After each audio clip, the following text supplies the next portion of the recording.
Jangan takut dan cemas, inilah aku. Bapak, Ibu, saudari-saudara, dan anak-anak yang terkasih, adalah Santo Yohanes Paulus II ketika mulai menjabat sebagai pimpinan Gereja Katolik sedunia. Dalam homilinya yang pertama sebagai Paus, tanggal 22 Oktober tahun 1978, ia berkata, "Saudara-saudari, jangan takut untuk menerima Kristus dan kuasanya.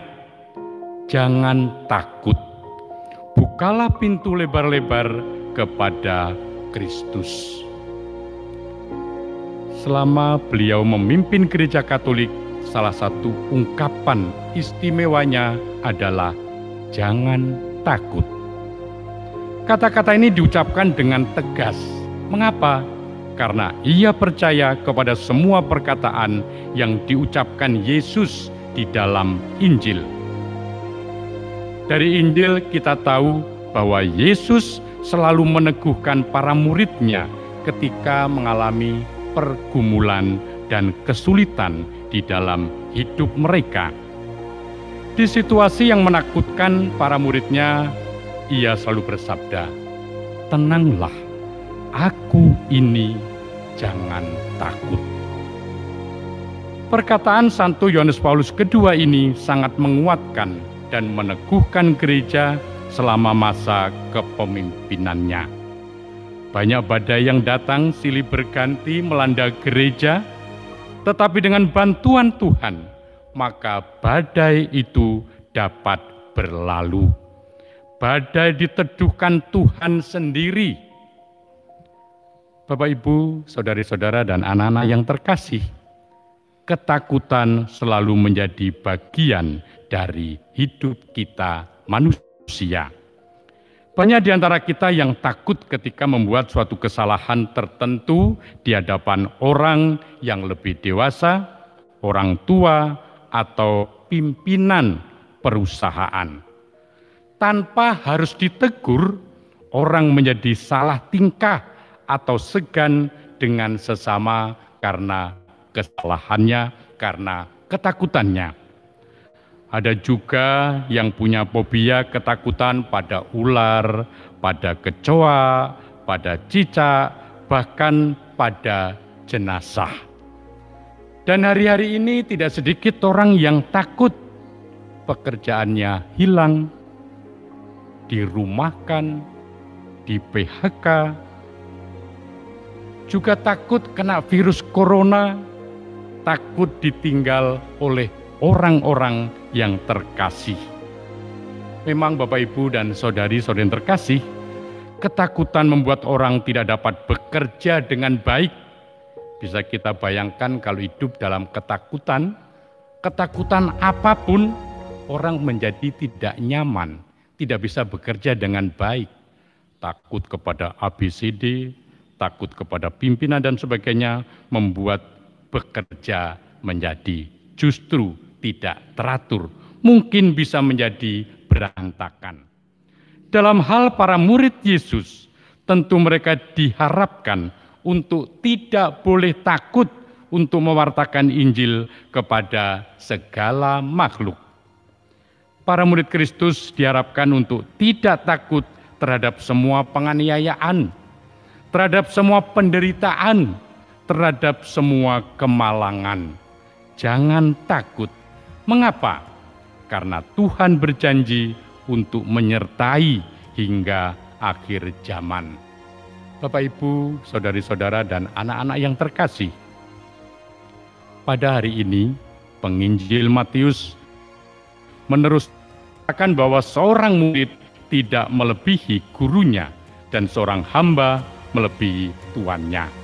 Cukuplah kalau murid sama dengan gurunya dan hamba sama dengan tuannya. Yesus memulai perkataannya kepada para muridnya dengan menekankan hubungan relasi murid dengan guru, hamba dengan Tuhan. Para murid hendak diingatkan bahwa masa depan mereka tidak akan melebihi dirinya sebagai guru dan Tuhan.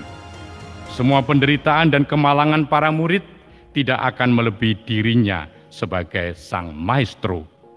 Yesus akan mengalami Paskah di Yerusalem.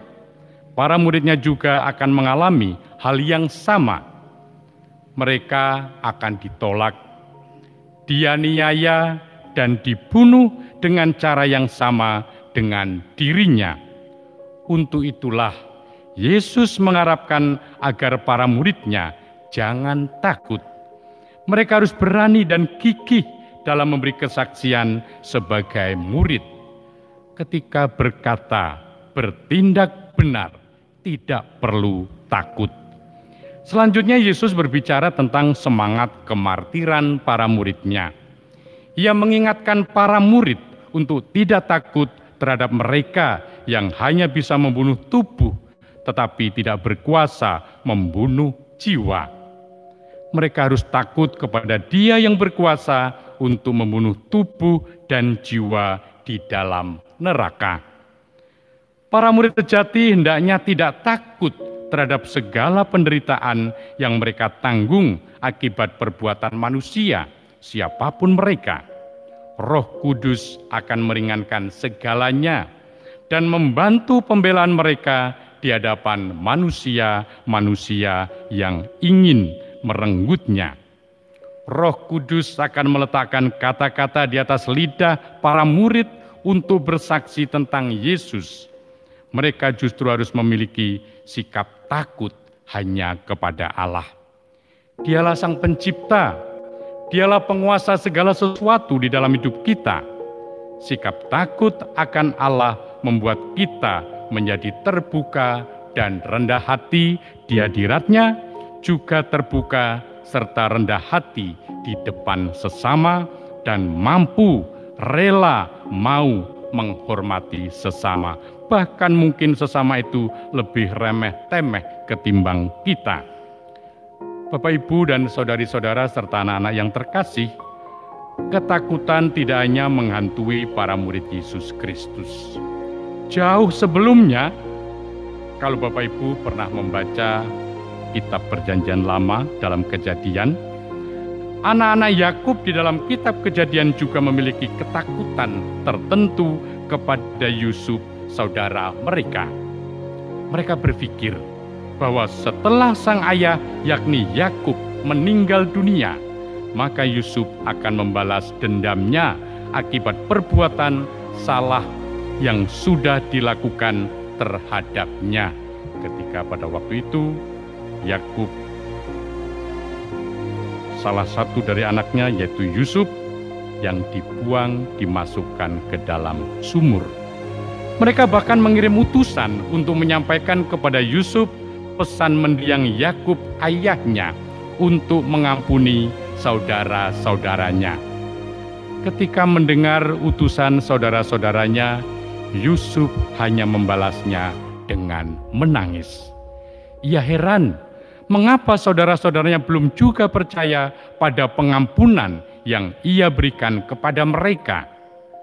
Mereka sudah menghuni daerah Gosen yang subur itu, dan mereka menikmati kenyamanan di Mesir. Namun mereka juga masih belum percaya pada perbuatan baik Yusuf tersebut. Puncak ketakutan para saudara Yusuf adalah ketika mereka masing-masing datang kepada Yusuf sambil bersujud dan berkata, "Kami datang untuk menjadi budakmu." Yusuf dengan bijaksana berkata kepada mereka, "Aku bukan Allah. Kalian telah memiliki rencana jahat terhadapku, tetapi Allah telah mengubahnya menjadi kebaikan dengan maksud melakukan seperti yang terjadi sekarang ini, yakni memelihara hidup suatu bangsa yang besar. Maka janganlah takut, aku akan menanggung makananmu dan juga makanan anak anakmu. Luar biasa kuasa Allah di dalam diri Yusuf. Apa yang dilakukan Yusuf berasal dari rencana dan kuasa Allah sendiri. Ia tidak memperhitungkan dosa dan salah, tetapi melihat mereka sebagai anak-anak Allah yang adalah secitra dengan Allah, sama dengan dirinya. Dalam bacaan pertama, Bapak, Ibu, dan saudari-saudari yang terkasih, bagaimana Yeremia sebagai utusan Allah mendapat tantangan, serangan, nyinyiran, tentangan, tapi dia maju terus. Mengapa? Karena dia yakin ketika melakukan kebenaran, kebaikan pasti akan didukung oleh Allah. Dan itulah yang terjadi. Allah Maha Dahsyat begitu dialami oleh Yeremia. Maka Bapak Ibu sebagai orang Katolik, pengikut Kristus, ketika ada tantangan kecil, tidak usahlah kita langsung ambruk, takut nggak berdaya, tapi maju. Bukan karena kesombongan, bukan karena kita hebat, tapi Allah yang maha hebat, yang maha dahsyat untuk kehidupan kita. Maka kalau ada orang Katolik yang imbas-imbis, ingah-ingih, itu memang sebenarnya tidak masuk akal. Artinya tidak beriman, tidak ada penyerahan diri kepada Allah. Tantangan apapun, kalau yakin Allah ada di pihak kita, tidak perlu takut. Bapak, Ibu, dan saudari-saudari yang terkasih, sabda Tuhan pada hari ini membantu kita untuk menyadari kehadiran kita di hadirat-Nya. Di hadirat-Nya kita adalah ciptaan yang memiliki banyak kekurangan berupa dosa dan salah. Hal terpenting adalah kerendahan hati kita untuk menerima semua rencana dan kehendak Allah. Ia menderita. Kita juga belajar menderita seperti Yesus. Ia membuat kita bahagia. Kita juga diharapkan membahagiakan sesama. Ia mengasihi kita. Kita juga harus mengasihinya dan mengasihi sesama kita. Maka jangan takut, karena tidak ada sesuatu apapun yang dapat memisahkan kita dari kasih Kristus. Kita juga belajar dari pengalaman keluarga Yakub. Sebagai saudara dan saudari, banyak kali ada pertentangan tertentu. Tuhan selalu hadir tepat pada waktunya pada diri pribadi tertentu untuk mendamaikan dan mengampuni. Apakah kita berani mengampuni saudari-saudara yang bersalah kepada kita? Tuhan, bantulah kami untuk tidak merasa takut di dalam hidup setiap hari. Kemuliaan kepada Bapa dan Putra dan Roh Kudus, seperti pada permulaan, sekarang, selalu, dan sepanjang segala abad. Amin.